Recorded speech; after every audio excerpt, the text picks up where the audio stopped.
Hi everyone! Spring has sprung and our garden is back in full force, so I wanted to take you through a day of garden work, harvesting, and using the abundance that is blooming in my backyard.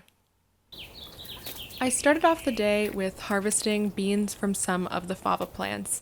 Fava beans are one of my favorite things to grow for many reasons. They are absolutely magnificent plants, and not only do they produce really delicious beans, but they're also a great cover crop to naturally fertilize and add nitrogen to the soil. And the way that fava beans do this is super interesting. So in this shot, I'm showing a root ball from one of the fava plants, and you can see these little nodules that form all along the roots. And these nodules are actually formed via a symbiotic relationship with nitrogen-fixing bacteria. So basically, the bacteria inhabits the root of the fava plant and it gets nutrients from the plant, which allows it to fix nitrogen or take nitrogen from the atmosphere and convert it to a form that can be used by the plant. So all of the little nodules on the root ball are basically just filled with biologically available nitrogen. And some of that is used by the fava bean plant itself. And then after the plants are harvested, that nitrogen is left behind in the soil, and then it can be used by whatever crop you plant next. So not only do fava beans produce very delicious edible beans, they also naturally fertilize the soil and keep it healthy for future planting.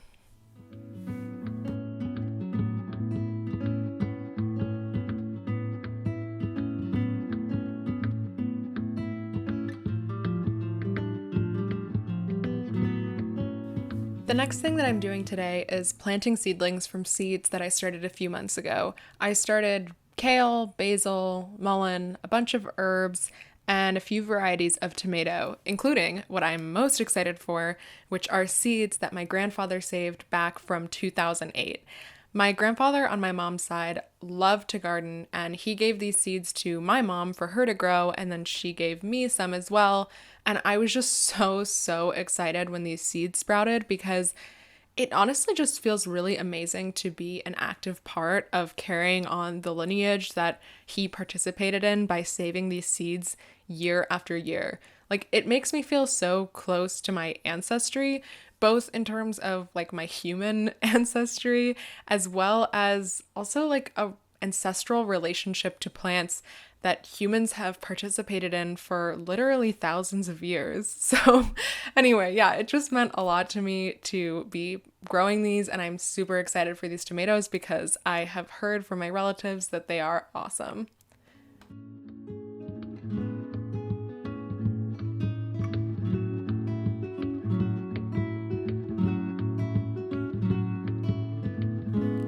After planting the seedlings, I went to harvest some flowers. So this is the calendula that I planted back in January, which I showed in my first garden video, and I truly cannot believe how much it's grown. In addition to being a beautiful addition to the garden, calendula is also an excellent medicinal plant, which is why I wanted to grow it. It's used a lot in skincare products since it's naturally anti-inflammatory and it helps soothe and plump skin. So every few days, I try to come out and just harvest a few flowers, most of which I dry to use later, but today I'm going to use them fresh. So after gathering the calendula, I'm going to pick some roses, which I will use with the calendula to make a floral water facial spray.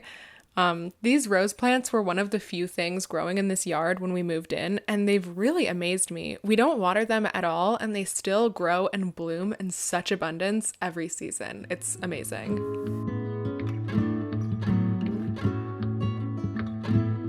So now that I've harvested everything for today, I'm gonna go inside and start working on using the harvest. As I said, I plan to use the calendula and rose to make a floral water, which I want to use as a facial spray as a part of my skincare routine. So to do this, I'm going to start by washing the flowers, since sometimes there can just be like bugs and debris hiding in the petals.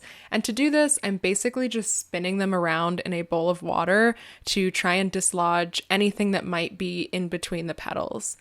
I'm going to do the same thing to the rose, although I find that bugs aren't usually as much of an issue for the rose. And then I'm going to leave the calendula flowers whole, but I'm gonna separate the petals off of the rose so that I'm just left with rose petals and whole calendula flowers for the water.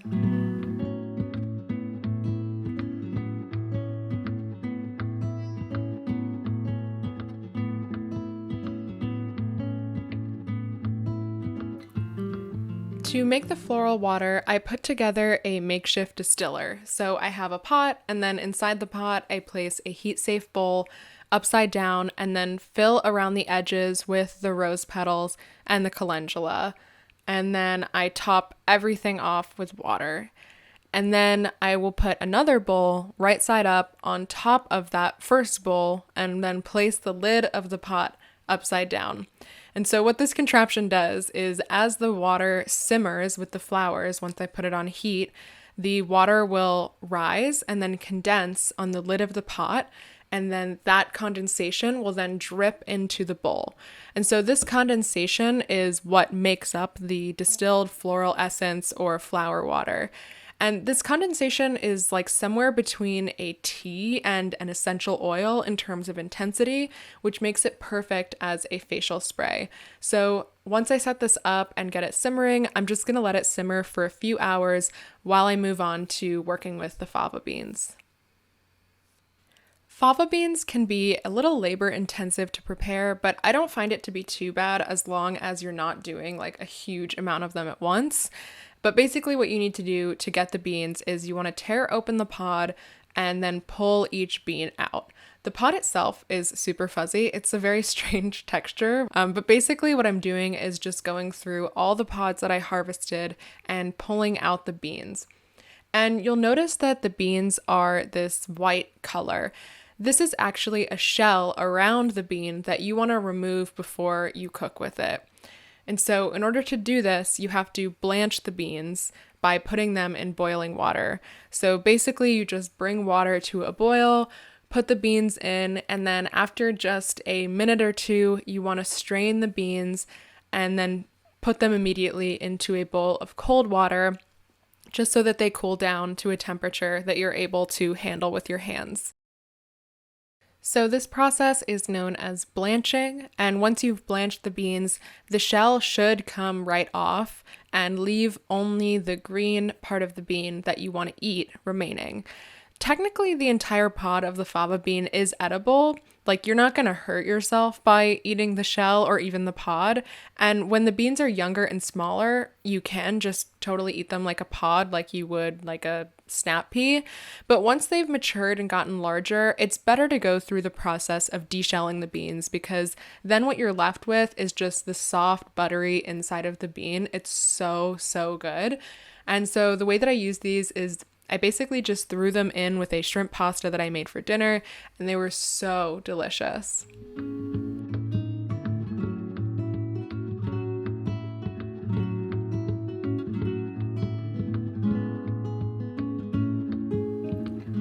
So after a few hours of letting my floral water distill and simmer, I removed the bowl that had the floral water and I poured it into a jar for storage in the fridge since I don't think it's all gonna fit in my spray bottle.